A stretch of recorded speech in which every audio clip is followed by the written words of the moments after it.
এখন আর মুসলমানের বিয়ে কোনটা এটার খুঁজে পাওয়া যায়।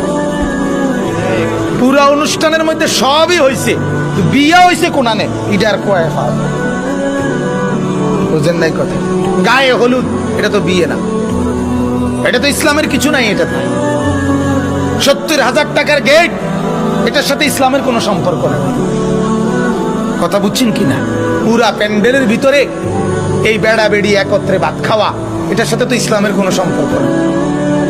পুরা অনুষ্ঠানটা ভিডিও হওয়া বেড়া বেড়ির, এটার সাথে তো ইসলামের কোনো সম্পর্ক নেই। মেয়েটা যেখানে সাজাইতেছে সেখানে সবগুলো ফোলা জোয়ান জোয়ান ছেলে গিয়া গিয়া প্রত্যেকে নিজ নিজ মোবাইলে ছবি উঠাইতেছে, বড় বড় মোবাইল দিয়া। এটার সাথে ইসলামের কোনো সম্পর্ক আছে? নাই।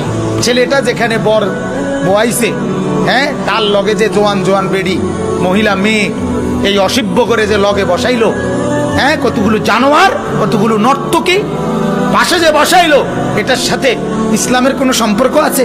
ছেলেটা যেখানে বর বয়াইছে, হ্যাঁ, তার লগে যে জোয়ান জোয়ান বেড়ি মহিলা মেয়ে এই অসভ্য করে যে লগে বসাইলো, হ্যাঁ, কতগুলো জানোয়ার, কতগুলো নর্তকী পাশে যে বসাইলো, এটার সাথে ইসলামের কোনো সম্পর্ক আছে? এত বড় বাতের থালা, এটার লগেও তো ইসলামের কোনো সম্পর্ক নেই। এক বেড়া কি রাক্ষস নিয়ে এতে বেড়া, এতে জামাইয়ে না। কথা বলেন না কেন? তে কি তার 14 গোষ্ঠীর জীবনে ভাত খাইছে না? তার এতুটি বাদ দিলেন কেন? আশ্চর্য কথা আপনি বলেন। এত